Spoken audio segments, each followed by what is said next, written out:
Good morning, Magic fans. Good morning. Welcome to the morning talk show where we discuss all things Magic the Gathering. Good morning to the morning talk show where we also do deck list reviews. So you've got a 75 that you want to get some feedback on, both from myself and the community. You better believe that you can bring it over here and get that feedback. If you got any questions, want to be part of the conversation, you're in the right place. Brew up that cup of coffee and let's brew up some magic. It is Coffee and MTG for December 30th of 2020. So good morning to everyone out there. And what a morning we have over here.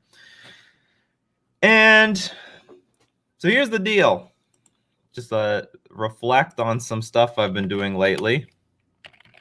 I decided to try, you know what, maybe we got to try like Uro in Merfolk. And I would say my build was a failure. It didn't work as well as I wanted it to. It wasn't a bad top-end card. I had some good moments with Uro in Merfolk. We put the Uro on the battlefield. When we escaped, it actually was quite good. There was one match where I was up against Elementals. They had this huge board of Elementals. Did not want to attack into my Uro because it would have been suicide to do so. So actually having a 6/6 buddy, I ended up stabilizing against another tribal deck that's pretty aggressive. But also, Uro actually helped grind out a Kroxa and a Liliana the Veil at the same time. As crazy as that sounds, Uro between, you know, if there is a war between Uro and Kroxa, Uro actually I think wins out in that battle. So Uro did a great job there.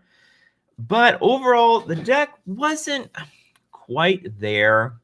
Wasn't quite what I wanted it to be. But actually now, I got some feedback actually from the Merfolk community, specifically from Bishark. Bishark had some really good ideas. You know, why don't we play with Merfolk Branchwalker?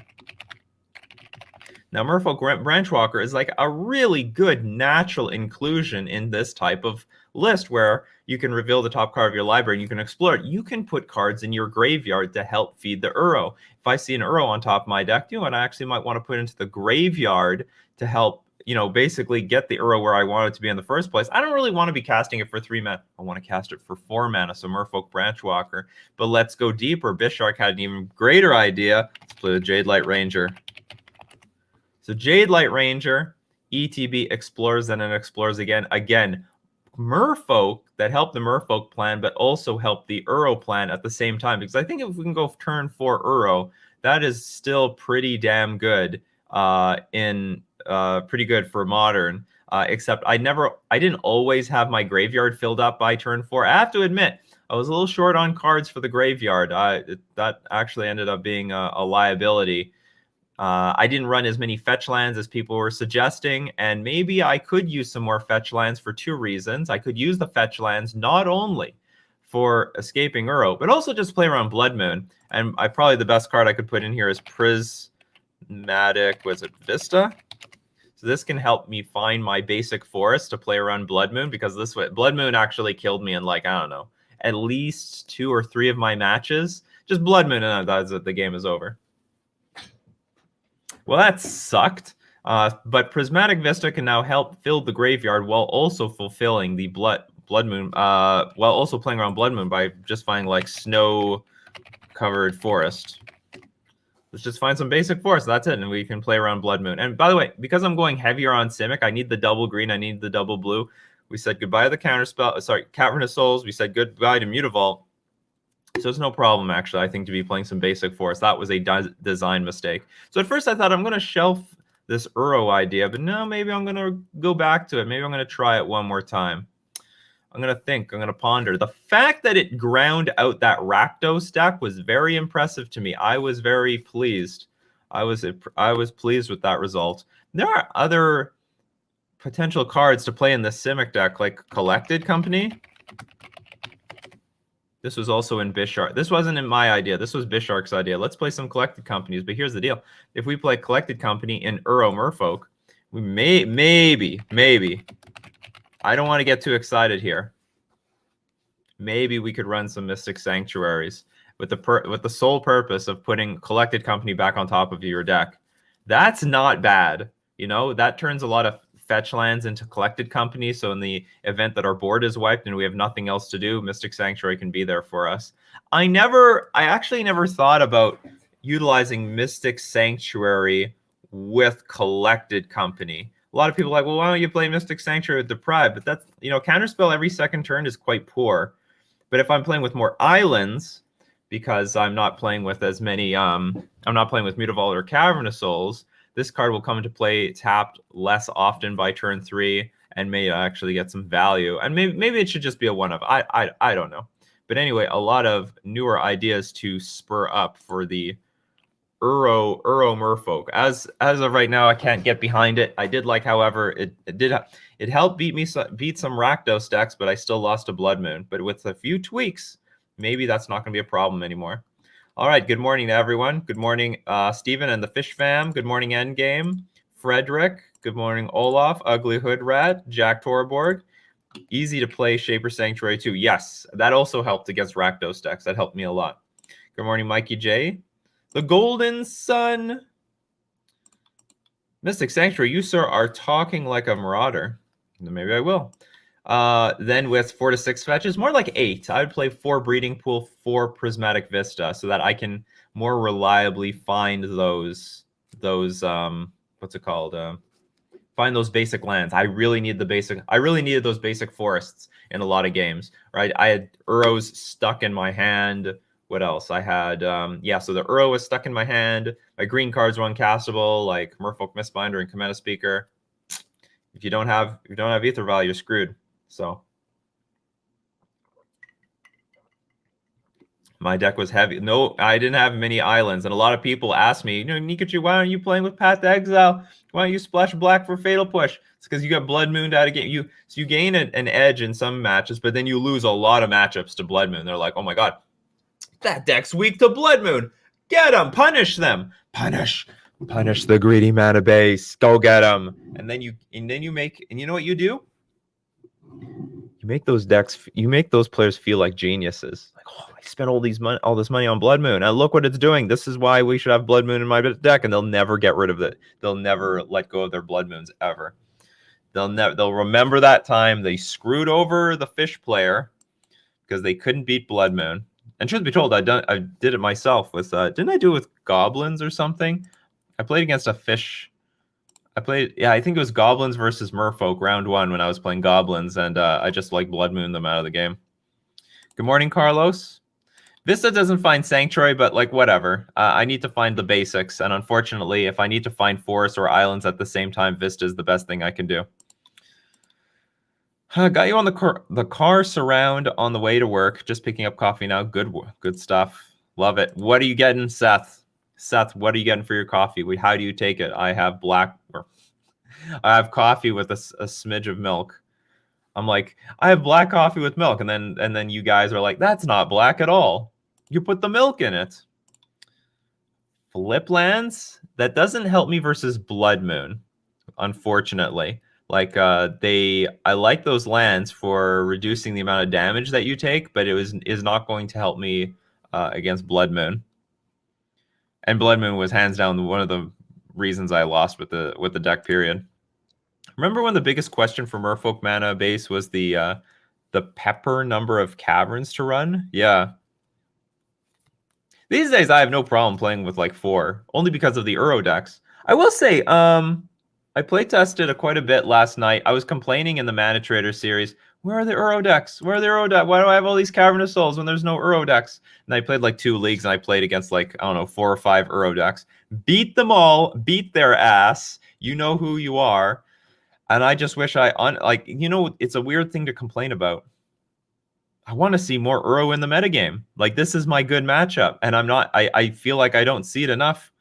I know people they can't stand playing against this. I want to play against it every round.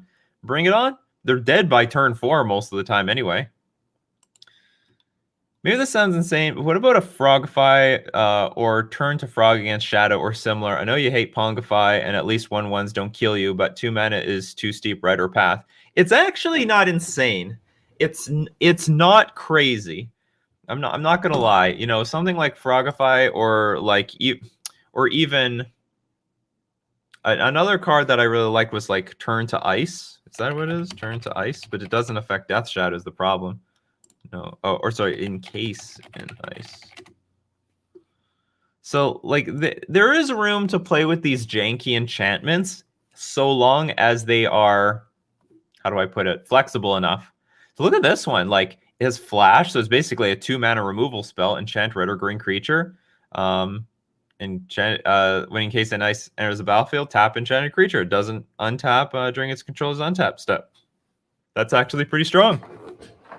Put that on a Swift Spear, put that on a Soul Scar Mage. I actually like this card. I think it's pretty good. Can add Devotion for Master of Waves. So you want to talk about Frogify, though. Enchanted creature loses all abilities and is a blue frog. I actually don't think this card is that bad. But I don't know, and loses all abilities and is a blue frog.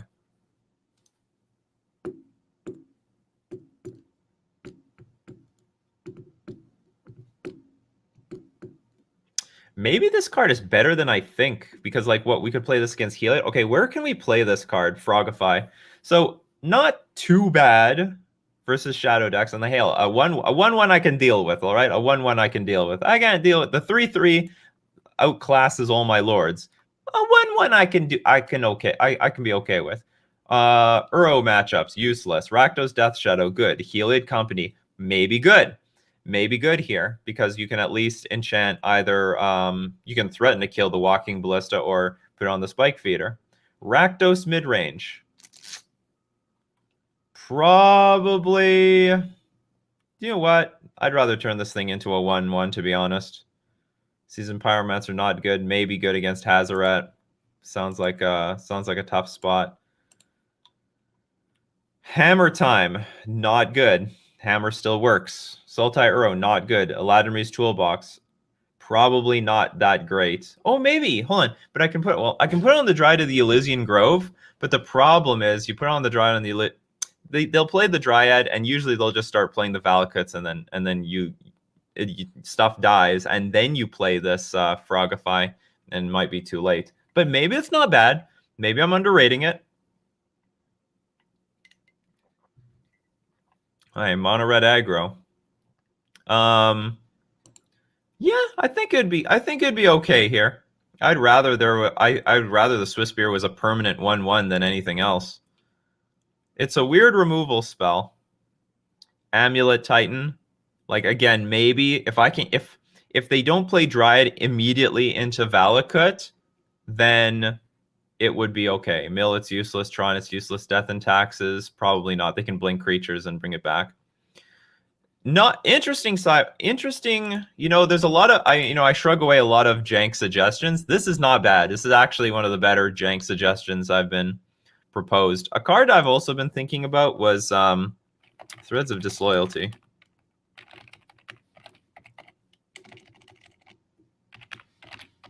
And maybe I should actually just playtest this card. So this is, you just steal the creature. That's the deal. Let's just steal it. Easy 2-for-1. Problem, 3 mana. So hopefully I'm not dead by then. Probably I'm not, but hopefully I'm not. Like, and this is still as effective against almost everything. Not effective against Dryad decks, but extra effective against, say, Rakdos Shadow. I could use it against Hammer Time. I could steal the creature with a hammer. Well, they still control the hammer, so they could move it, but obviously they also cannot move it pending the situation. So I could steal their creature with that has a hammer on it. That could be a huge blowout. Mono red aggro, I think it would be fine, so long as there's not too many creatures on the battlefield. Well, we were talking about Pongo. Here's the problem with Pongify is you're not killing the creature. Like, I can't beat a 3/3. I spent mana to upgrade their 1/2 Swiss Spear into a 3/3 Swiss Spear. My 2/2 creatures still can't, like, trade with this. You know what I mean? It doesn't. It's still. I need help. I need help. My poor Murph. Have you seen what Lord of Atlantis looks like? You see Lord of Atlantis? It's 2/2 creature. So I'm permanently under the gun to this 3/3 ape. So that's the problem with Threads of this. That's the problem with Pongify, in my opinion. Like, I can't beat the 3/3 ape, and like, even if I have a lord on the battlefield, I'm still at risk of them. Like, I block, then they just kill one of them. Because this is going to be the situation with all these problematic decks between Rakdos Shadow, Rakdos Midrange, Mono Red Aggro, is if I try to block this creature, I'm not gonna win. I'm not gonna win the war. They're gonna, if they attack, they're definitely gonna have some sort of disruption to win the combat. Winning combat. Well, you can, but then you still risk getting 2-for-1, where you go Pongifying your creature and then they kill it in response, and now you're 2-for-1. So there's, I mean, I don't get me wrong, I like Pongify, but I can't. Merfolk at the moment can't beat an ape. Can't beat a 3/3 ape. Not at least in these matchups where they're really aggressive. I'm just upgrading their creatures for the most part. How about Vapor Snag? You can bounce the creature. Like the way, so I get this question a lot too. Why don't we just bounce the creatures? Because here's the deal. They attack first with like Swiftspear, and honestly, they're a good Shadow or Prowess player is not like emptying their hand to deal as much damage as possible. They're just attacking for 1, and then when I tap out to play creatures to help to get onto the board, that's when they start killing creatures and getting those Prowess triggers. So when you Vapor Snag, you're just Vapor Snagging like a 1/2 creature, sometimes a 2/3 creature. You're not getting value. That's not very big value. And not to mention everything you're you win with a Vapor Snag if you bounce like a 3-drop or a 4-drop. When you're bouncing 1-drops and 2-drops, that's not a very big win. It just comes back down on the battlefield. It's not hard for them to recast it. Force of Vigor as extra hate for Blood Moon. I would rather have Force of Vigor for other cards. I don't really want to try to beat a Blood Moon, because I know I can beat a Blood Moon just by playing around Blood Moon, by having a good mana base, which in the last time I played, I didn't have it. We can, Blood Moon's beatable by just good strategic play. I don't think you need cards to beat Blood Moon. What's up, Zhao? How about Hands of Binding? I don't know what that card is, unless it's not blue. Oh, this is a bit too weak of a card. Tap target creature an opponent controls. That creature doesn't untap during its controller's next untap step. So here's the deal. It's sorcery speed, by the way, so I can't do it on their turn. I slow them down a turn, but I slowed myself down a turn playing Hands of Binding. I know it has Cypher, but it's against all these decks. These are all removal heavy decks, remember. Mono Red, Aggro, Rakdos, Death Shadow, Rakdos Midrange. They have infinite removal. You cannot rely on the Cypher to carry me to victory. Unfortunately. Mystic Subdual. Mystic Subdual.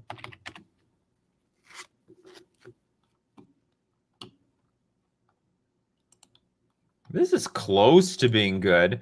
Flash enchanted creature gets -2/-0 and loses all abilities. So hold on, does that kill? That kills Scourge.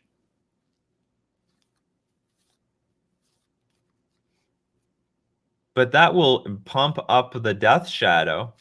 So you know what you do with this? So I can't use this against Death Shadow, because it'll become an 11/11 creature. Sounds like a combo. That sounds like a real jank combo someone should pull off. Well, like, you still have to reduce your life total enough to get Death Shadow out in the first place. But you can... here's the deal. Enchanted creature gets -2/-0, but they lose all abilities. See, Death Shadow is a 13/13 by default, and it gets -X, where X is your life total. But if you've lost all those abilities, it ends up becoming like it becomes an 11/13 creature, not 11/11. So that's a bit hilarious. But like, let's look at this. This actually is interesting. Enchanted creature. So it doesn't. It's cheap. Again, so it's close to Frogify. And I mean, you put on Prowess creatures, that's not too bad. Flash is nice. Wizards, you're making these really shitty cards.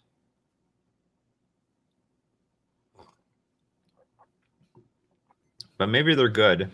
If only this was 1 mana. Like, if they could give us a 1 mana aura like this, I don't know. Enchanted creature. This is clearly to beat prowess. These prowess creatures. Okay, it's not bad. I want to say Frogify is still better because Frogify effectively makes the creature useless anyway, but is also effective against Death Shadow. Useless here, Rakdos Shadow. So-so, not good against Death Shadow.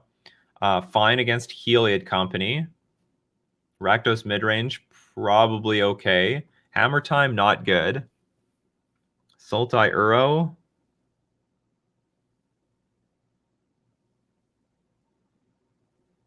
I'm just starting to think, is it time for an entrancing melody? Entrancing melody, because for 2 mana I can steal any of these ornithopters. But unfortunately, if there's a pure steel paladin, they're gonna get the hammer back anyway, so it doesn't matter. Oops. So mono red, it would be okay. So this Mystic Subdual would still be good against mono red for sure. Not good again. Oh no, but for Amulet, it would be fine. And as Flash, no, but apparently it won't interact with the Dryad, right? Hold on. Okay, I have a very good question for the community. Is this going to actually yeah, I'm not familiar with this card, sorry. How does this work with Dryad of the Elysian Groves?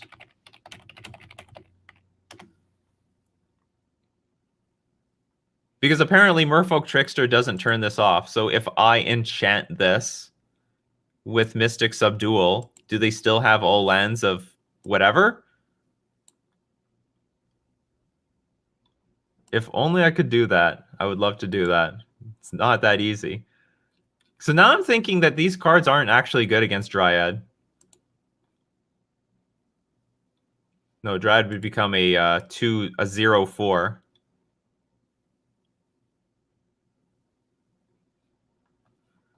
Well, it's not as simple. Like, Merfolk Trickster says remove all abilities, but it doesn't remove the lands you control are every basic land type, because it's a layering issue. It's a layering issue. If anyone knows if anyone knows if Mystic Subdual will make this stupid Dryad of the Elysian Grove an actual blank creature, I know that it will prevent them from playing additional lands on every turn, but I don't know if it's going to prevent them from their lands are every basic land type in addition to other types. It is a creature, yeah. Just Force of Vigor. I was thinking about Rex Sage, to be honest. Rex Sage is an interesting card.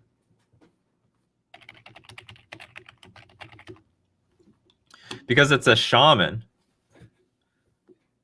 Sorry, I cannot click links in this. So Reclamation Sage is a shaman, which interestingly enough is the same creature type as Kamena Speaker, as Merfolk Mistbinder. So I could even play like Cavernous Souls on shaman. It wouldn't even be that bad, and I can blow up. I can blow up enchantments. Maybe I should start playing this. Okay, hold on. But where does that help me? Not against Rack. It's not helping me. You know, there's all these cool cards, but the threats are Rakdos Shadow and Mono Red Aggro. Like, these are the problem matchups. And Heliod Company. Heliod Company is a son of a bitch, too. This cheating deck. 2-card combo victories. Annoying.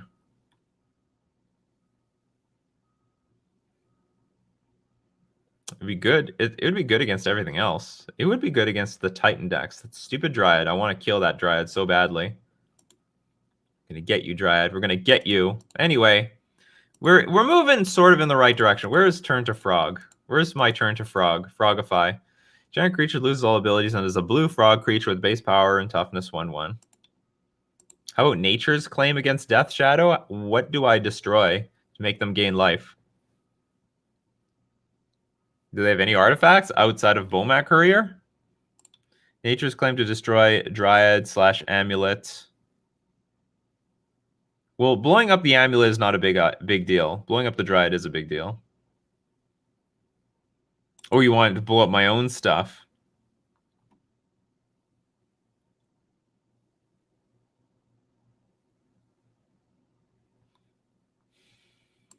Winter's Rest? Enchant creature, ETB, tap enchanted creature as long as you control. Yeah, but it doesn't remove the abilities. I wanted to remove the abilities. At least if I want to make it useful against Dryad of the Elysian Grove, which I don't even know if it is even useful. I don't know if it interacts properly. Yeah, I don't think that's enough things to bring Nature's Claim in for. Well, they do, but you have to splash white or black for it. All right, we got some. Dryad applies a type-changing effect to all of your lands at layer 4, which takes effect before the Frogify removes the abilities at layer 6. The ability to play an additional land would go away due to Dryad losing abilities and the additional land rule only taking effect after the layers are applied. But what does that mean? Hey, you did not answer my question. Can they still tap their lands for all the mana? That's my question. No, not really. That ability applies in layer. Okay, so I hate these questions that start with like no or yes because I don't remember what exactly I was saying. Yeah, long story. There we go. That's the answer I wanted. There we go. There we go. That's the answer I needed. It's very concise and to the point, and I completely understand it. So when we remove the abilities from, because I just know this from what's it called? I just know this from Merfolk Trickster. If I remove the abilities from Dryad of the Elysian Grove because of layers, yeah, I know these no context answers make it very difficult for me to decipher what the hell people are talking about. Because of layering, and this happens with Magus of the Moon as well.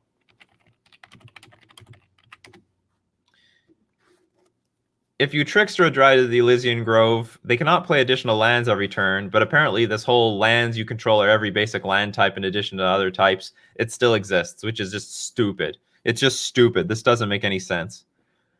If they I don't know how this game works perfectly, but if they were to errata the rules so that that ability is removed when I remove abilities, that's a huge game changer for us. That is a huge game changer for us. If I had the ability to just flash into Trickster, tap the Dryad in response to BS amulet triggers, I would have a way higher win rate against all the Titan decks. But as it is, this is the bane of my existence. I hate this card. Everyone's crying for Amulet and Field of the Dead and Primeval Titan banned. I don't care about any of those cards. I want this fucker banned. Or Valakut gets banned. I would take that, but that seems like a weird... I don't know, maybe if you ban Field of the Dead, banning Valakut, the Molten Pinnacle, doesn't seem that far off either. Exactly, even Frogify doesn't take it away. Which Threads of Disloyalty was cheaper? It'd be nice Devotion too. It still might be a good card. Like, this could be a really good card right now. I haven't play tested it. I should. It's not bad. It's not bad. It's going to really suck in the face of a Giver of Runes, but it's not that bad. And maybe Entrancing Melody deserves some play testing. Which is, it's just harder to grab 2-mana creatures with this card. Threads of Disloyalty is easier. Reality Shift gives my opponent a creature, and also, I know what you're talking about, Reality Shift. If there was a really big need to exile creatures... Come on, this is a modern card, right? Or do we start fucking looking at Reality Shift? Honestly, people, I'm getting desperate. I'm getting desperate. Years ago, I looked at Reality Shift and I said, that's bullshit. This is a bullshit card. You can't do that. It's basically a 0. You lose a card, you give your opponent a 2/2, and also puts the top of their card of the library face down as a 2/2. If it's a creature card, it can be turned face up anytime for its mana cost. Like, that's a huge risk. Like, I could exile a creature, and then it can just turn into another creature. It's a huge, huge risk. Can I start looking at, like, it's a modern card, right? I think this was, yeah, Dragons of Tarkir or something. Around that era. Exiling Dryad doesn't seem like such a bad idea, but they can turn it up into something else. I don't like the idea of it like turning into another creature.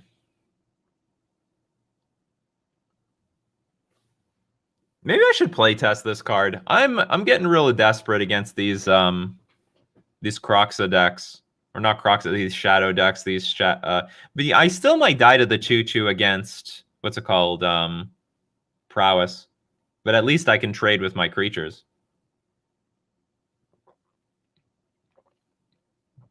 Thing is, against Uro and Croxa, I can beat them with Relic of Progenitus, so. Yeah, what if they have Megamorph creature underneath that manifest token? Who knows? They could have anything. I have a feeling this is going to backfire on us, but maybe it's worth testing, because exiling the creature, honestly, is pretty important when it comes to beating Shadow. And it's not too expensive. 2 mana is not bad. 2 mana is not bad. Although if the thing with Threads of Disloyalty is you steal the creature, so you're in a spot where you can start 2-for-1ing the opponent. Imagine we steal their Scourge of the Skyclaves. Well, either this or Threads of Disloyalty. I should start looking into one of them.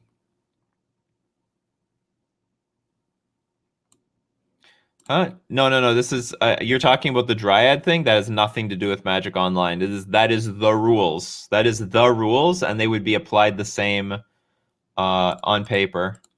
If you have a Dryad of the Elysian Grove and you make it lose all the abilities, their lands are still every basic land type. That is just how the rules are. I get this question a lot. Is Magic the Gathering Online bug? Nope. That is the rules. That is how it actually works. Today's topic seems to be what fucking jank blue removal spells do we have access to that beats a Dryad of the Elysian Grove and Shadow creatures and Prowess creatures. I have to say, this card does not... Reality Shift doesn't seem that good against the Prowess decks. But at least beats Dryad of the Elysian Grove for sure. Hopefully we don't give him a Titan. We've been asked that question. I can't beat the Frog. It's a problem. So, like, that card is very bad against the Prowess decks because I'll just get beaten down by the 3/3 creature. One of the most important things is whatever creature they're left with, like, our creatures have to try to, like, outclass it a little bit. Otherwise, we're just still losing to the creature. You know, like, I lose to a 1/2 and 2/3 Prowess Swift Spears very, very often. And if I'm just going to donate them a 3/3 creature by default, can't get bigger, but it's big enough to outclass my creatures. It's not good. It's either Uro Omnath piles or decks trying to turn 2, 3, 4 goldfish and go under. Oops. The combo decks, I have no problem with ad nauseum. Oops, no problem. My core problems are Dryad of the Elysian Grove decks. This Heliod, I realize Merfolk has like a lot of. It reminds me of the time when there was a meta game. It reminds me of a time that there was a meta game of Lantern Control, which was unwinnable, just unfucking winnable. That was 5%. That was my 5. That was a 5% matchup, and the only time I won at all was against like absolute complete morons, or they were completely unlucky. I don't know which one. Pick it. But and I'm starting to feel the same with Rakdos Death Shadow. I'm up against premier Rakdos Death Shadow opponents, and I cannot beat a single one of them. And it doesn't even have to do with flooding or anything like that. They just tempo me out and kill me. I was up against Doomwake last night. He burned a what's it called? Kozilek's Return on a few creatures. Then I built up a board of 2 Master of Waves and a million elementals, and he Kozilek's returned me again. He Kozilek's returned me again. And I snap quit. Heliod Company is a pretty beating. This reminds me of these. Okay, anyway, there was a metagame where I was not very comfortable playing Merfolk at the time. Lantern Control was all over the place. Counters Company, which today is more like Devoted Devastation or more like even Heliod Company, was rampant, and Titan Shift at the time was very hard to beat for Merfolk. These days, not so much because Deprive ended up being like a staple card in the Merfolk deck, but at the time, Titan Shift was like really, really hard to beat as well. And so I'm now sort of in this situation where Rakdos Death Shadow, you are my Lantern Control, Heliod Company, you are my Counters Company deck. That's like the stupid 2-card combo deck. And the Titan decks are like a little beatable. Like, it's not impossible. Like, these Dryad decks still tough. I basically lose to Dryad more than anything else. I don't care about any other card in the deck. And then these prowess decks, it comes and goes. I can beat them. I guess I can beat them. Maybe the matchup is not too bad. I don't like playing the matchup, but I seem to, as the games play out, I end up winning a lot of them.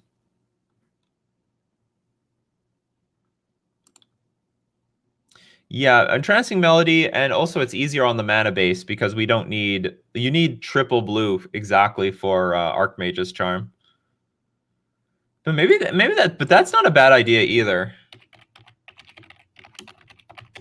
Do I sacrifice... Do we sacrifice... I can't steal a Scourge with this. I can't steal a Scourge. I can draw 2 cards. But I can't steal a Scourge with this.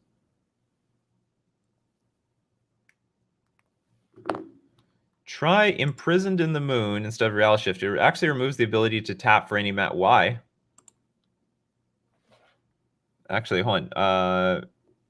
Actually, you might be right.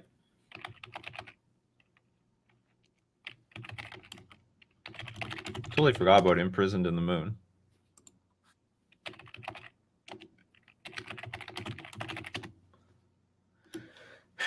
Emrakul, Imprisoned in the Moon, enchant creature, land, or planeswalker. So we actually can hit planeswalkers, so it's pretty flexible. Enchant permanent is a colorless land with tap, add generic mana to your mana pool, and loses all other card types and abilities.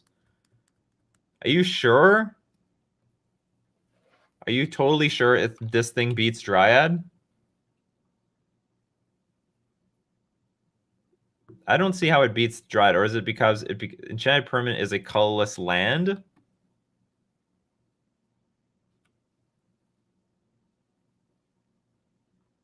you ever considered Mindbend? I've never considered it. I have tried to play it online. It's bugged online. It doesn't work. It just straight up doesn't do anything. Yeah, and probably nobody knows about it because who the fuck plays Mindbend? That's a really jank card. You change the text of target perm by replacing all instances of one color word with another one, like with another basic land type. So you can like change non-black to non-green and force walk to island walk. I've tried to play that card, but it doesn't work online, so I have no idea.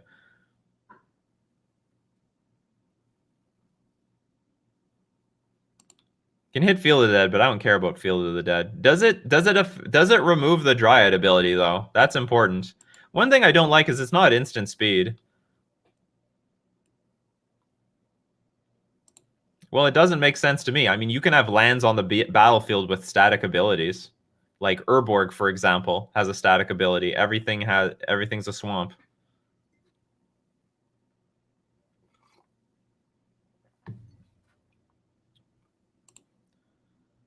I need to hear from a judge because I don't know. Are you a judge? We need to hear from a judge. We do know that removing the abilities from a permanent does not actually remove the abilities from Dryad of the Elysian Grove.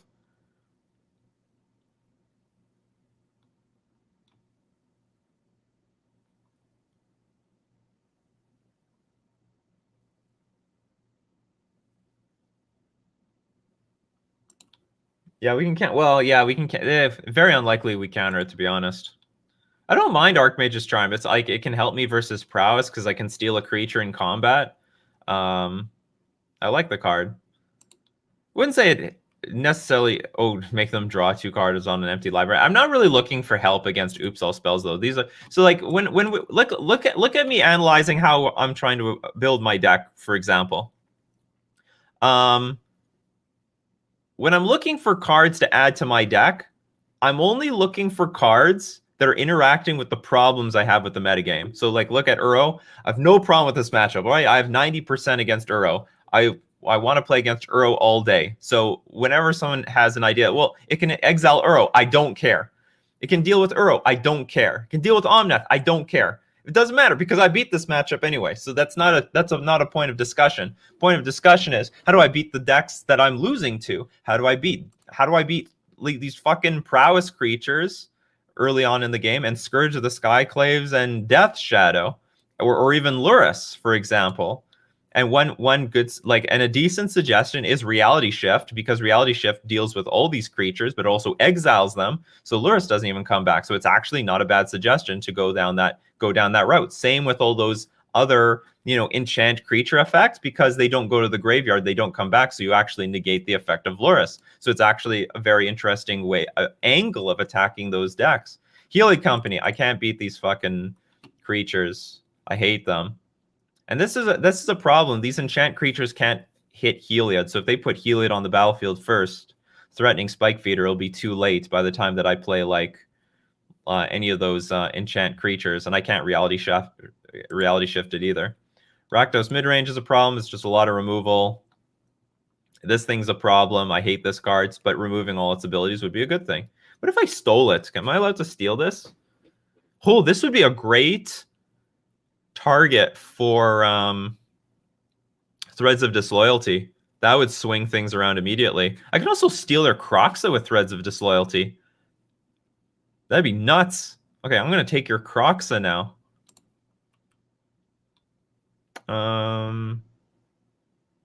Every time, so far my matchup is 50-50. I get blown out sometimes, or sometimes I control the board state.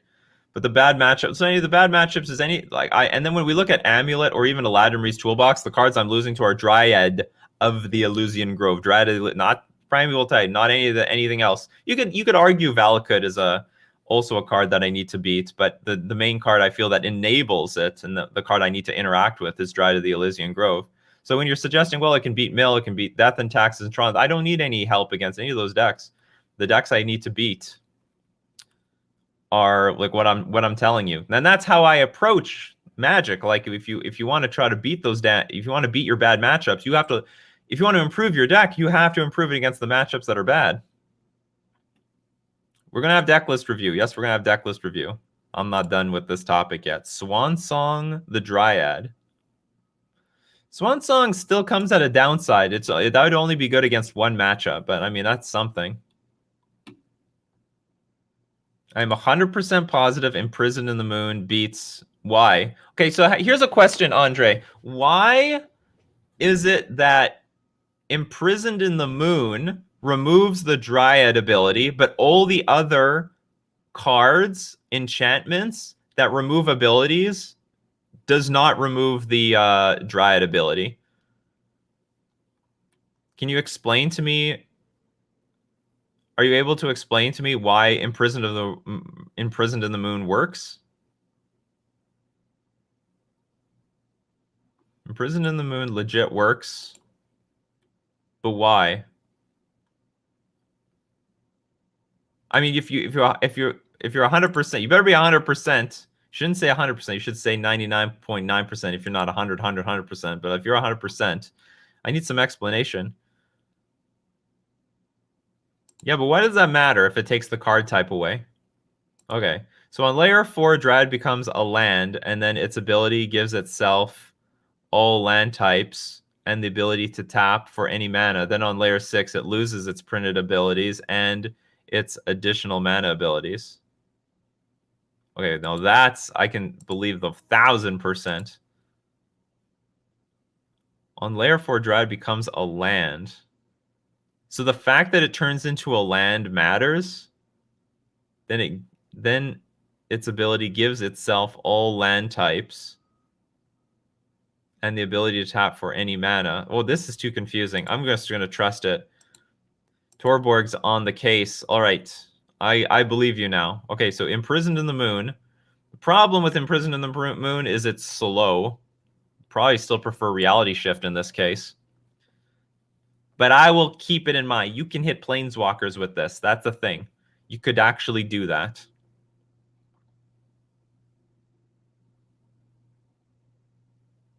That's totally fine. If you're copy and pasting, it's good enough for me. Yeah, magic rules. And you know, then there's, you know, there's that argument where what's it called? People say like magic's too hard to understand at face value or something like that. Like no one can understand the game. And then you know, this is where it comes down to. Like no one would know this. I've been playing this game for like 20 years. I still can't figure this shit out.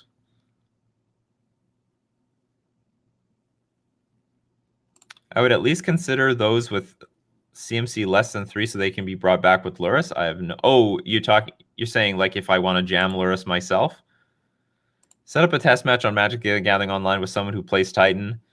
Oh no, I would figure it out just by playing a league and getting horribly disappointed. Thankful I'm subscribed. I probably watch this a day from now. There you go. You get to see it live. All right, I will. Okay, so I think some of the best ones. I still think Threads of Disloyalty is a big one. Oops. I think this is like what? Wow, I completely misspelled this. 3 misspellings. Threads of Disloyalty might be a very important sideboard card. It will get thought seized a lot.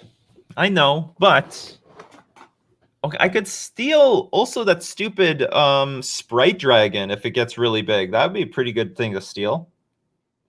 Steal a Sprite Dragon. But I can't steal the Dryad. Convert mana cost 2 or less. And what is Entrancing Melody? It's again also convert. CMC. Gain control of target creature with convert mana cost X. That's harder to steal things. Yeah, but Blessed Alliance can't remove exactly what I wanted to remove.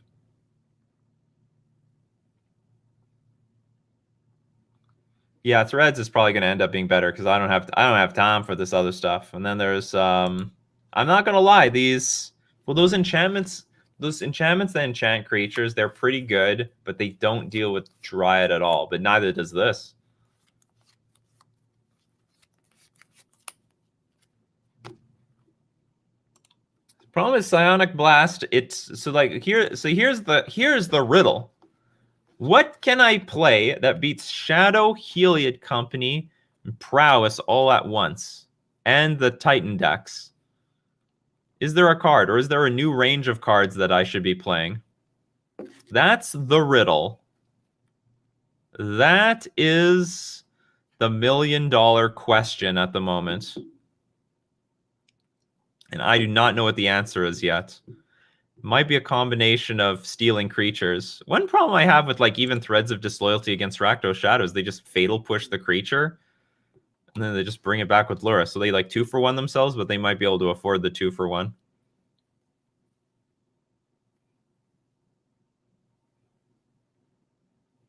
What's the difference between Blood Moon and Alpine Moon? Blood Moon turns everything into mountains. Alpine Moon makes lands lose abilities. Let me get Alpine Moon here. Blood Moon turns non-basics into mountains. So effectively making them lose abilities. But the thing with Alpine Moon is... Oh, sorry. Alpine Moon is a different one. I was thinking of a different one. Okay, lands your opponents control with the chosen name. Lose all land types and abilities, and they gain add 1 mana of any color. So it's like a mini Blood Moon, you could say. Choose a non-basic card. Like basically, you like name. I don't. Like you can get out faster. So like this is more effective against Tron. In some ways, effective against Tron because you can get out early. So you name Urza's Tower, then lands your opponent's control with the chosen name. Lose all land types and abilities, and they gain add 1 mana. Add 1 mana of any color. So the point is that they cannot get Tron online. Whereas with Blood Moon, this also hoses Tron, but what if they go first? Because if they go first, they can go tower, power plant, mine, and all of a sudden you're too slow to get your Blood Moon out, and they already have a Karn out, and it's over. That's the difference. Basically, that was a mini... Alpine Moon is like a mini Blood Moon. Wear and Tear gets... Well, yeah, but I'm not in the red-white colors. How do I get out of here? That is a question I have never got asked. I don't know where you're watching from, but maybe double click the app and get out. It's funny. Okay. As we get into the, okay, you know what time it is. Where is he? Where is he reminding me? We're going to do some deck list review. Deck list review! Exclamation. Okay, so there is a link in my Discord, in the description to my Discord. Go to my Discord. Go to Deck List Review, the channel. In Deck List Review, use the command !review deck space. Give the URL to your deck list. Oh, we don't need the Titan thing. Sorry, the Titan thing is unnecessary. That was for our special Titan episode. It's gonna be normal now. It's okay. It's all good. It's random. It's gonna be random today. !space. Give the URL to your deck list. You don't need to put Titan at the end. Don't do that. It'll just you will look like a weirdo. You will look like a weirdo if you do that. And you'll be eligible to get your deck list reviewed for deck list review. Or if you just want to show off your deck list. People have done that before. Anyway, so while people are submitting their deck list, we are going to thank our sponsors, starting with themanabase.com, your home base for everything Magic the Gathering. And the Manabase is supported by Fusion Gaming Online, my favorite local game store. And they got a deal of the week. Deal of the week is back. As every week, you want to show up every week to see what the new deal is. Save up to 15% off all modern master singles. So that's for the modern players out there looking for your fetch lands, your Chalice of the Voids, Tarmogoyf, Cryptic Commands. Go to fusiongamingonline.com to get up to 15% off those cards. And we're also going to thank our sponsor, Mana Traders, the premier place to rent Magic cards online. And you can support the channel using my Mana Traders link in the description below. Or if you want to save a little money trying out your brews on Magic the Gathering Online, you could do so with my coupon code Nikachu to get 15% off your first 3 months. I'm going to thank Mana Traders for being our sponsor. And away we go. How does Merfolk do against control? Does it get really hurt by discarding counters, or is it kind of okay? Depends. Like, the discard versions can be difficult, but if you're talking about counter spells and sweepers and stuff like that, it's very good. Normally, we do very, very well. Because we have counter spells as well to just counter, like, Planeswalkers. Control is usually a deck I want to play against when I'm playing with Merfolk. Just remember, when Aspiring Spike had his Bant Ephemerate deck, the chat said we were the bad matchup. They dodged us in a Modern Challenge top 8 once. Okay, where am I? Okay, let's start doing some stuff.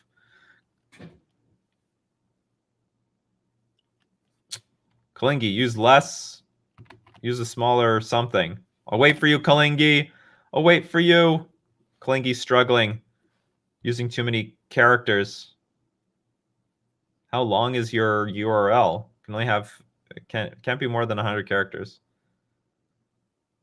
There you go. You got there. You did it. All right.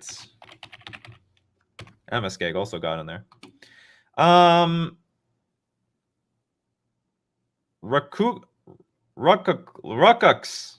All right, Ruckux, let's go. Congratulations, Ruckux. You're the next contestant on Decklist Review. And you have chosen to put your deck list on the absolute worst website in the world, deckstats.net. Absolute garbage website. I'll deal with it though. Look how tiny these pictures are. Can you read that? Can anyone read the text on that? No one can read it. That's okay. It's nothing that we've been through this website a million times. Okay, so we got Brown Town. Is that right? Okay, Blood Crypt, Blood Rage Brawler. Look at this. They mix up the lands too. Blood Rage Brawler, 2 mana, 4/3. When it enters the battlefield, discard a card. Okay, that is not necessarily a bad thing. Well, usually it's a bad thing. I'm assuming this deck has some way of fighting through that. Other Minotaurs you control have Death Touch. Is this a Minotaur deck? This is a Minotaur. Gnarled Scarhide. So 1 mana, 2/1. Can't block. It has Bestow, though. Bestow. If you cast this card for its Bestow, It's an aura spell with enchanted creature. It becomes a creature again if it's not attached to a creature. Oh, I can't remember how the rules work with this, but you can't 2-for-1 someone if you try to bestow. If you try to bestow at instant speed or something like that, and someone, I don't know if it's instant speed. I guess it's an enchantment. But if you try to kill the creature in response, you get a 2/1 creature in the end. That's not bad. Kragma Warcaller. Minotaur creatures you control have haste. Ooh, but 5 mana. Whenever a Minotaur you control attacks, it gets +2/+0 until end of turn. This is a really strong card, though. 5 mana is rough. Light up the stage. Metallic Mimic, Mountains, Mutavault. Nahab. The Worthy, first strike. Other Minotaurs you control have first strike as long as you have 1 or fewer cards in hand. Minotaurs you control get +2/+0. Whenever Nahab Worthy deals combat damage to a player, each player discards a card. Well, including you.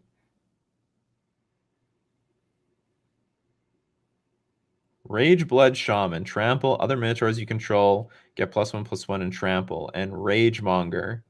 I'm going to assume you have found all the best Minotaurs. There's nothing better than these Minotaurs. Okay, we have Thoughtseize, which I think you desperately need. Whip of Erebos. Get rid of this. You don't... I have a feeling this Whip of Erebos is too janky. Yeah, okay, we're definitely going to dump this, probably for more Minotaurs. Okay, so here's a problem. Do we start running Winds of Abandon? You know what? I was thinking about that. I've been Winds of Abandoned so many times, I'm starting to think maybe we should be running Winds of Abandon. Okay, so here's my initial thoughts. This deck is so clunky. You have so few 2-drops and 1-drops. Here's a 1-drop. The curve starts at 3. That's a problem. Okay, everyone, we're going to hunt for Minotaurs. Less than 3. I have a feeling we're not going to see much. You post deck lists in my Discord. There's a link to my Discord in the description. Go to deck review and then use the command to submit it. You are chosen at random every day, and the queue is cleared every day. Okay, so we're looking for some Minotaurs. I'm just going to straight up say, your deck's too clunky. You got to shorten the curve or something. Or you need a lot of... Okay, the other option is you have a lot of removal early on so that you can reach your turn 3, turn 4, turn 5, and stuff like that. It's just way, way too clunky.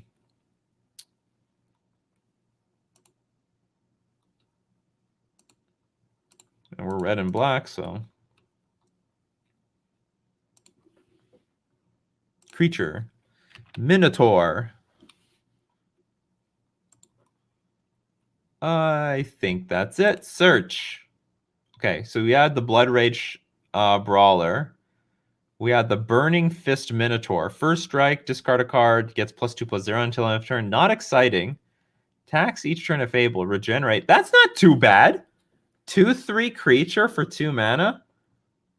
It's better than most merfolk start off with. Slaughter Priest Mogus. Whenever you sacrifice a permanent, this thing gets +2/+0. Sacrifice another creature or an enchantment. Gains first strike until end of turn.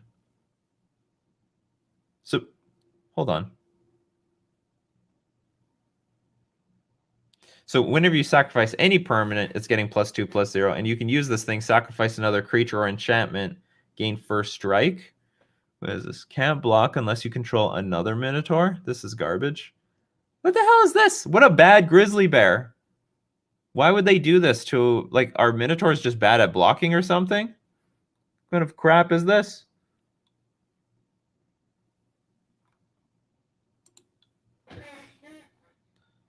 That's an interesting suggestion. Maybe going the Abosh route.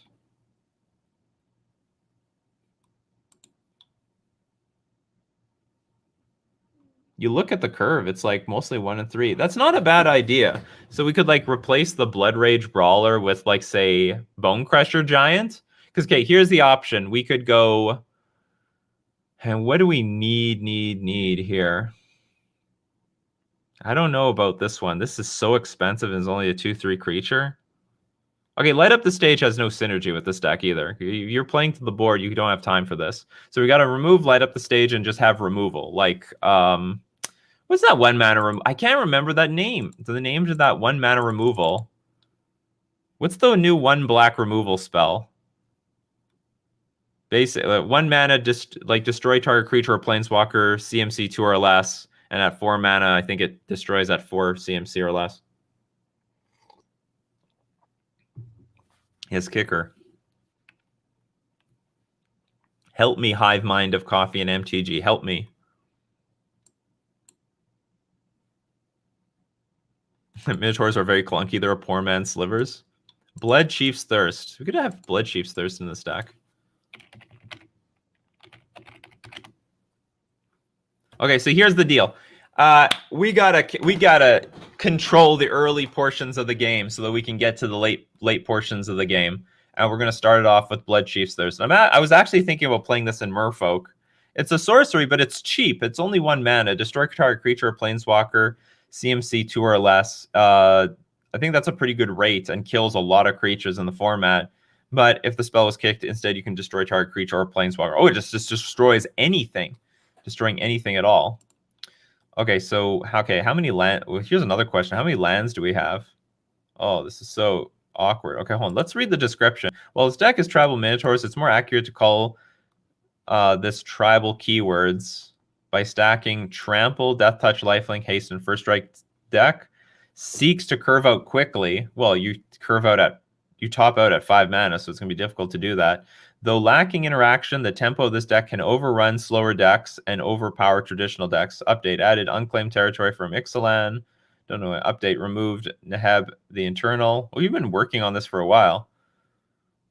2 Cavern of Souls to combat control decks. As for the sideboard, it replaced Fatal Push with Pithing Needle.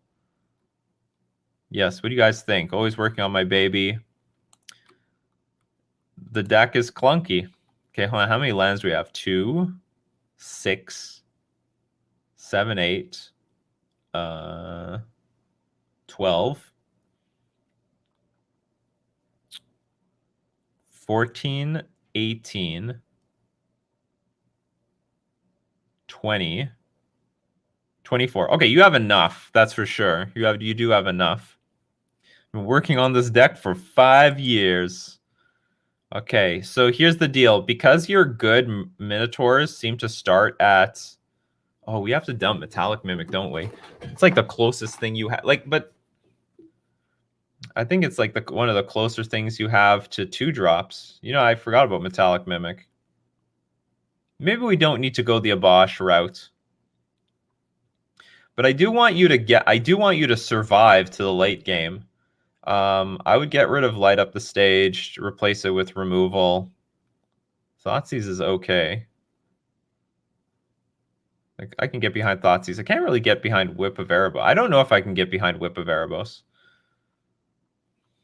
Maybe this is not exactly the card I want to cut. Minotaur spells you cast cost 2 less to cast. This effect reduces only the amount of colored mana, so this is a very important one to get out.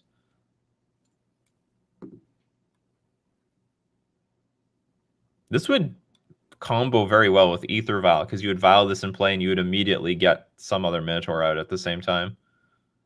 Doesn't interact. So how many black and red?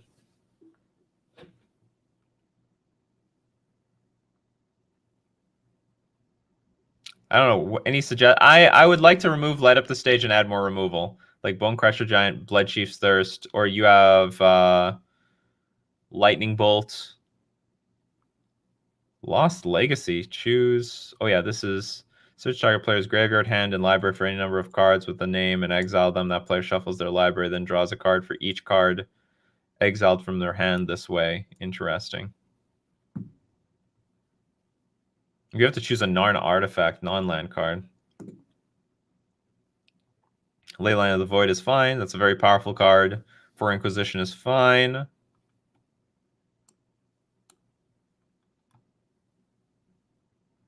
Changeling Outcast.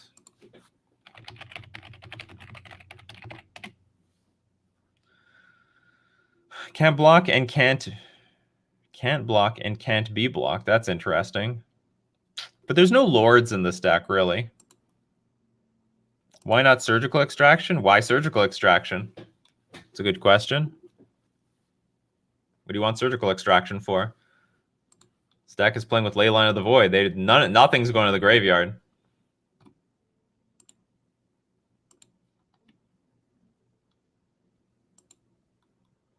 You know, there's a big Slaughter Games is 4 mana. It's I think that's an issue. Like, you know, even when we were discussing like you know, removal spells for Merfolk, CMC is a really big deal. Slaughter Games is a more powerful card though, because it can't be countered. But I don't know how often that matters against a deck with counter spells. Name an online card, search target opponent's graveyard, hand, and library for any number of cards with that name and exile them. Then that player shuffles his or her library.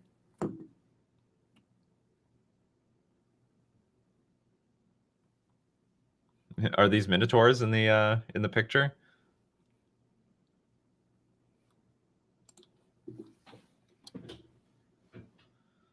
Okay, hold on. What's the mana base like?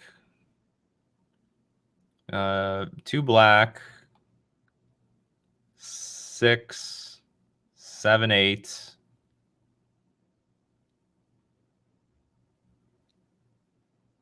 Other creatures you control have Death Touch. It's so weird to have a 1 of this.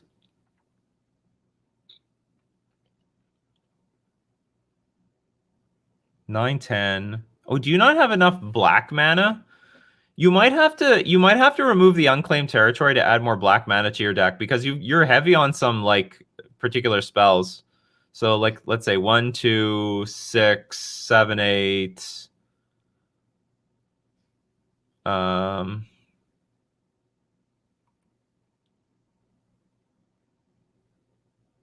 9, 10. You don't have nearly enough black mana sources for Thoughtseize. You need 3 more. So you have to remove like 4. I would say remove 4 unclaimed territories, or remove the what's it called, Mutavault for more black mana sources. I mean, you need at least 3 to cast Thoughtseize and Inquisition by turn 1, or even by turn 2. But also that you've got Lost Legacy here, which is double black, which is like impossible to cast with your mana base at the moment. Also, Whip of Erebos is just never getting cast with your current mana base.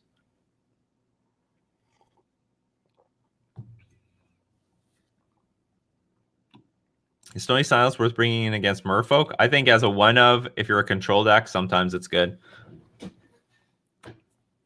So, okay, definitely you have to remove that. I would see your deck's pretty clunky. I don't know if you have any room to play Light Up the Stage.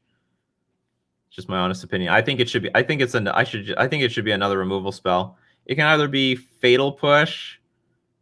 You do have some fetch lands, and you should have more fetch lands to accommodate, or more Blood Crypts and fetch lands to accommodate the your Thoughtseizes. Or you play Bloodchief's Thirst, which is okay. Or you can play Stomp. I think this card is also pretty good. I mean, this probably is a good honestly, maybe Stomp is a good replacement for Light Up the Stage, because it's still a 2-for-1. You still get the 2-for-1 action here.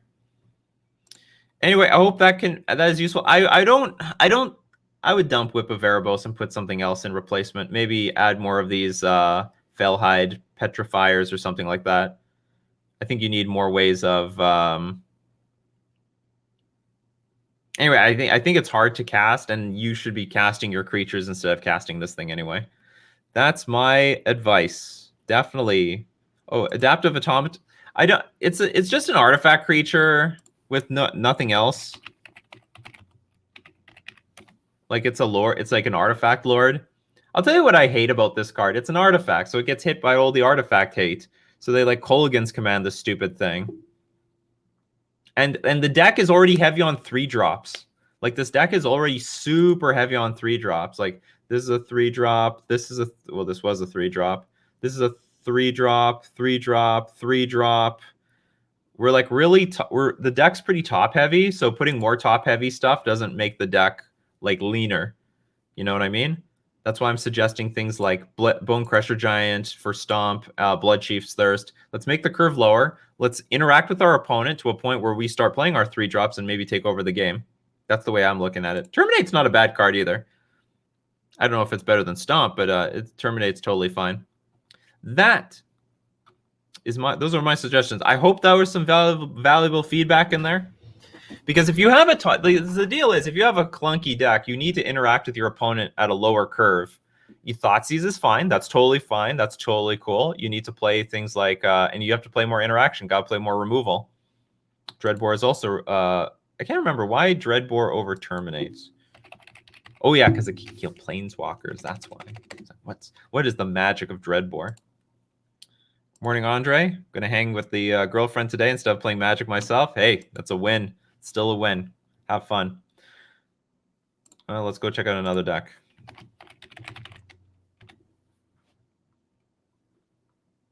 Bohemio, it's not. There's no rank. Everyone is chosen at random, so don't worry about it.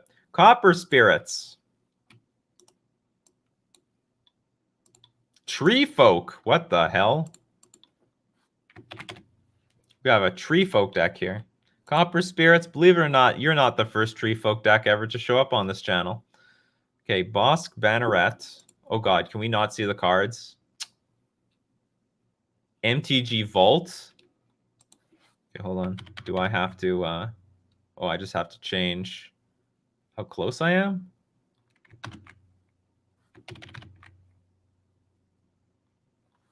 This review is going to be unwatchable if I have to keep clicking these cards.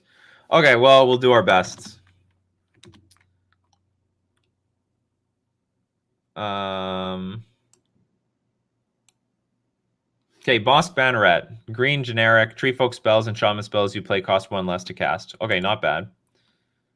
Dauntless Durbark. XX creature, power and toughness are each equal to the number of forests you control plus the number of Tree Folk you control. Dauntless Durbark has trample as long as you control another Tree Folk. Doran. Shouldn't you have more Doran? Each creature assigns combat damage equal to its toughness rather than its power. Like, isn't this like the soul of the deck? You know, when I see these Tree Folk decks, I imagine, okay, this is like a Doran deck. So no, this doesn't have defend or anything. These actually attack. Power and toughness are each equal to the number of forests you control plus the number of Tree Folk you control. So actually, for 4 mana, it can be a pretty beefy creature. Dungrove Elder. Hexproof. Power and toughness are each equal to the number of forests you control. That's a pretty good card. Okay, Leaf Crowned Elder. Kinship. At the beginning of your upkeep, you may look at the top card of your library. If it shares a creature type with Leaf Crowned Elder, you may reveal it. If you do, you play that card without paying its mana cost. That's crazy. At the beginning of your upkeep, you may look at the top card of your library. So this is like... It's almost like Snoop, if not better. I mean, you can't rattle off a ton of things at once, but I mean, you find a Tree Folk on top of your deck, you're just going to keep putting them on the battlefield. And how big is this? A 3/5? These are all like pretty sizably big creatures. Timber Protection. Other Tree Folk creatures you control get +1/+1. Other Tree Folk and force you control are indestructible. So this is actually a unique Tree Folk deck because this is... There's nothing in here with Defender. Usually when we look at these decks, they're all Duron decks where they're like 0/7 creatures and they try to win with Doran, the Siege Tower. This is just a 5-mana Lord. Other Tree Folk and force you control are indestructible, but can still be targeted. This is the one we looked at. Tree Folk Harbinger. ETB, search your library for a Tree Folk or forest card, reveal it, and then shuffle your library and put it on top of it. So you got like a... This is also a very good card. Like, cards like this are really good against Prowess because... and by the way, it's a 0/3 creature if people can't see. Here, I'll take the banner away.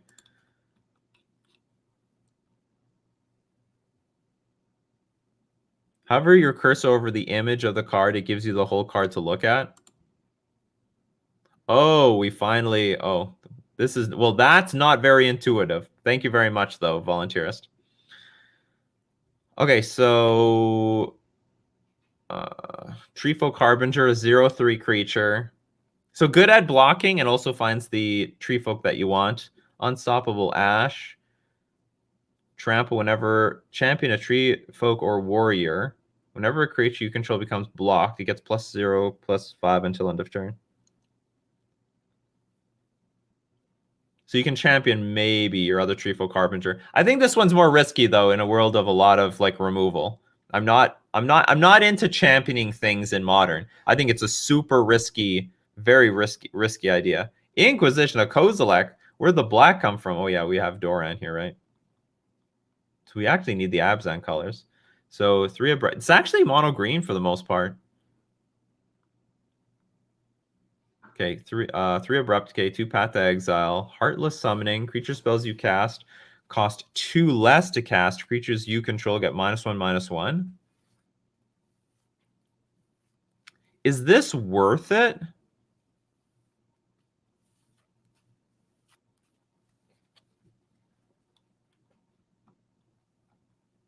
Okay, you only have one of these Unstoppable Ashes. I can sort of get behind that.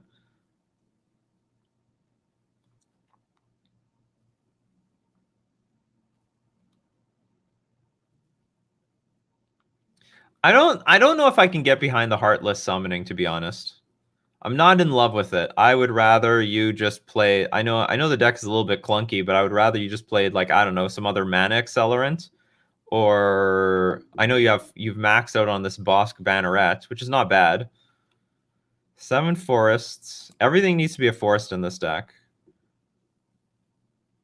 You may reveal a Treefolk card from your hand. If you don't, it comes to play tapped. Add black or red. This card. Oh, it's a forest. Okay, so this actually works out. It's a forest that adds 3 mana. Gotcha. Overgrown Tomb. Forest. This is not a forest. I would not play Razorverge Thicket in this deck. I also wouldn't play Unclaimed Territory. I would go heavy on forests. So just go like 4. I would start playing fetch lands. I think you really want to maximize the synergy you get on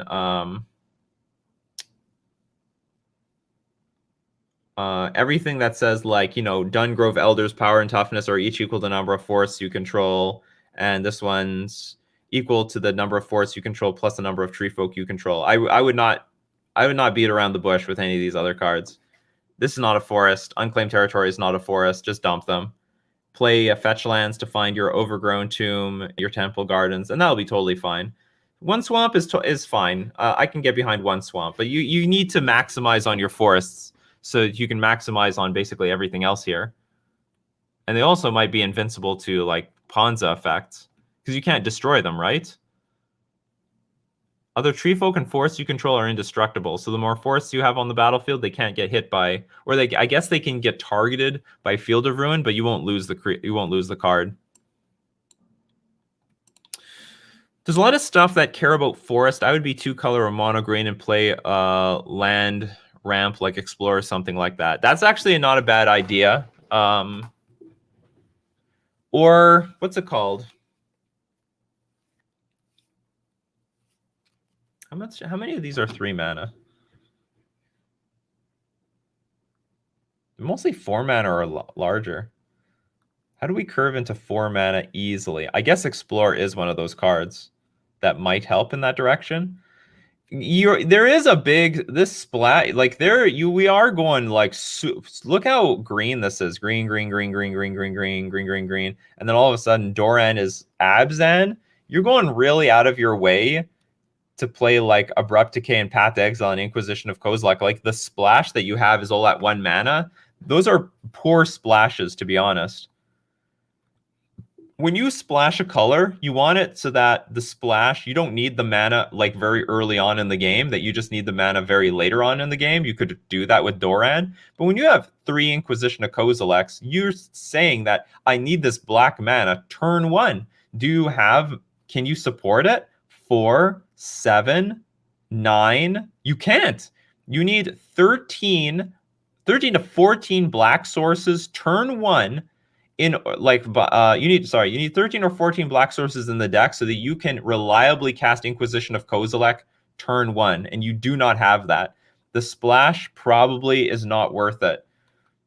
Like when you splash a color, make sure the splash is for turn 3, 4, or 5. And I could get behind Doran for that. But when your splash requires the mana on turn 1, ideally, then it's not worth it anymore. Path to Exile you don't need necessarily for turn 1, because Path to Exile sometimes is a turn 3, 4, and 5 card.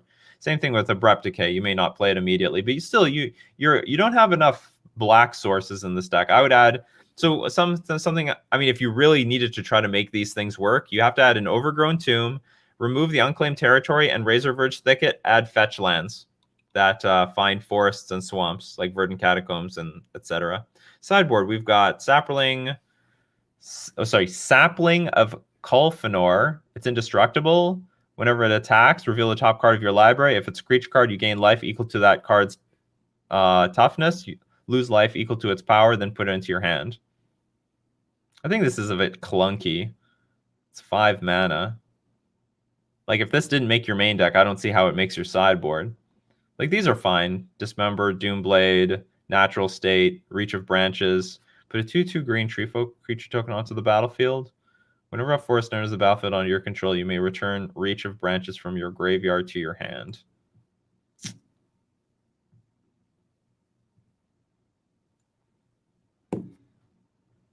I don't know. These are weird cards to have in the sideboard. Like, I don't know if they address any like important decks. Like, I don't mind removal for the matchups where you need it. I don't mind Natural State to blow up artifacts or enchantments. I don't mind Thoughtseize for the combo decks. Driven in Despair until end of turn. Whenever you control creatures you control gain trample. Whenever this creature deals combat damage to a player, draw a card. I think that's pretty weak. So the whole sideboard needs to be changed to things like these are not good sideboard cards. We can scrap 6 of these sideboard cards and add something else. Give a look at Fey Burrow Elder. It helps with mana.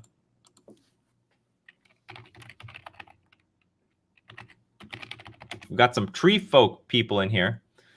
+1/+1 for each color among permanents you control. For each color among permanents you control, add 1 mana of that color. I think this is very poor, to be honest.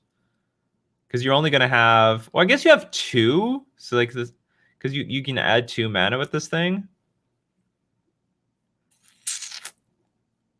But it comes out on turn 3. Which I don't like very much. We're like playing a 3-drop to ramp into 4 drops. You know what I mean? I don't mind Explore because we spend 2 drops, because a lot of this it's like 1 mana and then it gets to 4 mana. 4 and 3 mana. So by the time that we're playing our mana ramp card, we should already be playing like Dorans or something. I would rather play a Boreal Grazer.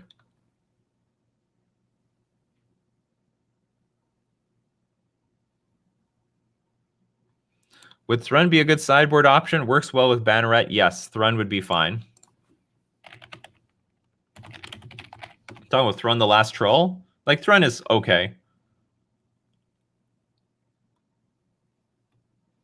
You could use Fetches and Utopia Sprawl. Like, that's not bad ramp. And it also is resistant to all the removal in the metagame. So going turn 1 Utopia Sprawl into turn 2, I can get behind that. Like, Utopia Sprawl is like the main mana ramp card of Modern at the moment. It's like one of the most popular ways to ramp.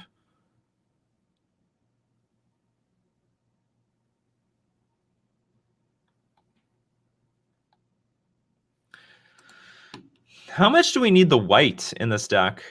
I think the white is overrated here. You have white specifically for Path to Exile and Doran. So there was a good suggestion here. There's a lot of stuff that care about forest. I would be 2-color or mono green and play land ramp, like Explore or something like that. I can actually get behind that. There's no reason to be playing white here.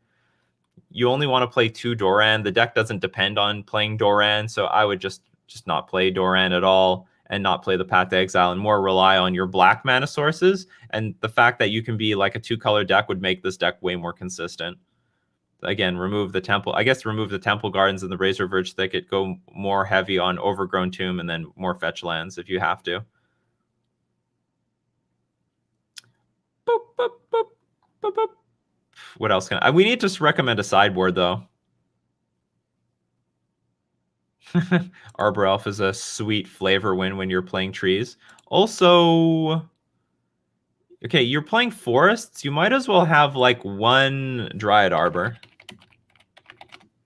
You can have one Dryad Arbor in this deck because it's a forest, right? So ideally, you have enough. You have some fetch lands in here. You don't have any fetch lands in here. I don't know if you're on a budget or not. But you play with fetch lands, and you have access to at least one Dryad Arbor that you can fetch at any moment in the game, which I think is fine.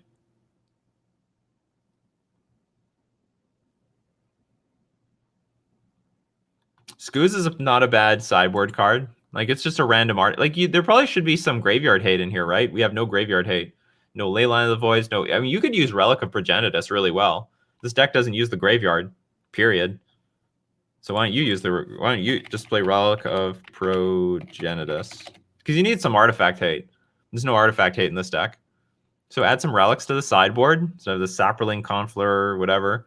See, like how does this Sapling of Kulfiner help you against graveyard decks? What does the Reach of Branches do against the graveyard decks? What does the Driven/Despair? Till end of turn, creatures you control gain menace. It doesn't help you against graveyard decks. So you're completely weak to any graveyard strategy out there. You get completely blown out by Dredge and so on.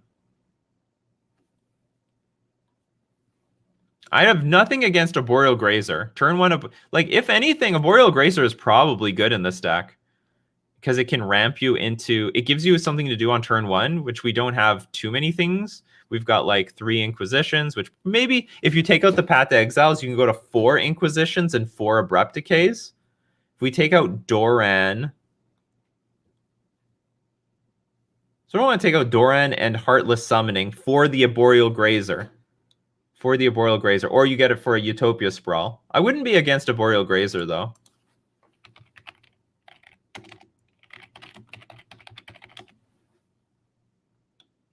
Oh, yeah, that's true. Doran makes a Arboreal Grazer a 3/3. I don't know how to spell Arboreal Grazer. Or it says Arboreal Grazer.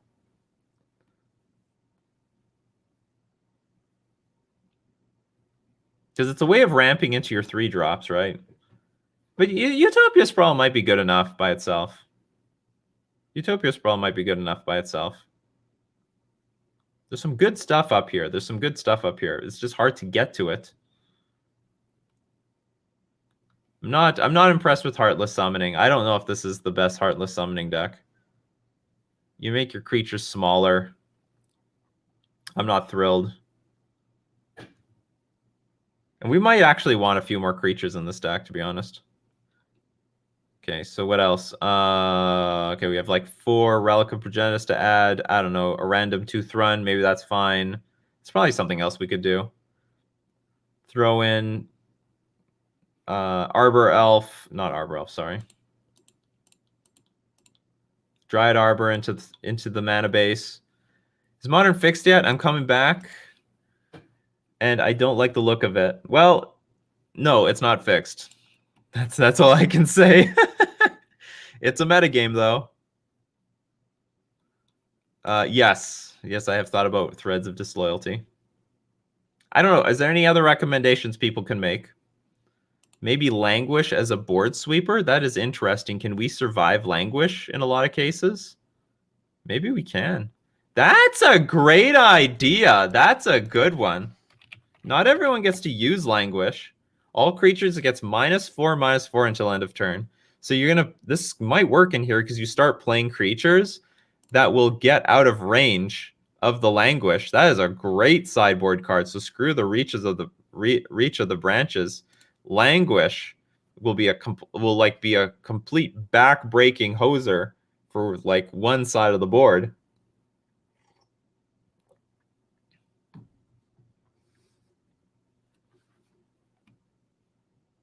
That's a great idea. I can get behind 2 Languish. I might kill some stuff, but whatever. You like Bosk Banneret, hopefully you've already done your duty You did your job. Do we need to add like one more thing? Yeah, we can't have too many unstoppable ashes. Is there not like another tree? I'm assuming this particular player went through every tree folk possible. Cream of the crop?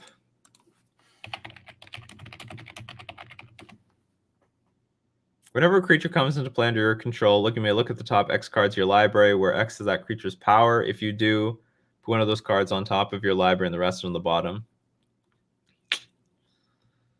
It's a card you have to play first. It's not too bad, but I would rather be ramping by turn 2 instead of playing this thing on turn 2. That's how, or interacting with the opponent.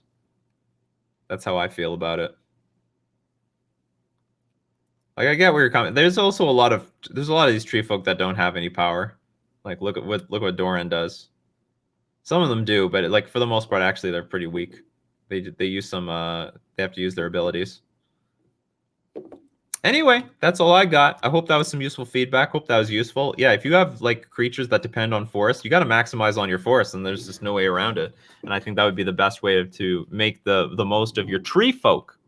Anyway, that is it for Coffee and MTG today. If I didn't get to your questions or your deck list, don't worry. We do this Monday to Friday, 9 o'clock a.m. Central Standard Time here at YouTube and my Facebook, my 2 YouTube channels and my Facebook page. You can find it anywhere. Become part of the action, be part of the conversation. And thank you very much, everyone who does show up to these things. We get over 100 people showing up every day. It's climbing. It's getting larger. Thank you very much for showing up to Coffee and MTG. I thought I was going to stream today, some gameplay. I'm going to take the day off, but I will be back for streaming tomorrow. I got a dono deck, and also I'm going to play Jack Torborg's deck as well, because I said I think this Torborg's deck is like the champion deck of Coffee and MTG's deck list review, and we definitely got to check out this spell shift list in action. So there'll be I'll do some streaming tomorrow, but I have some real life stuff to catch up today. Nikachu has no laundry left. Everything's dirty. I'm wearing like basically the same clothes as yesterday. I got to change this, people. Got to change this. Completely forgot about my laundry yesterday. Totally screwed up. But we'll be back for some gameplay tomorrow. And we'll be back with Coffee and MTG tomorrow. So as usual, keep brewing up that coffee and let's keep brewing up that magic. See you next time.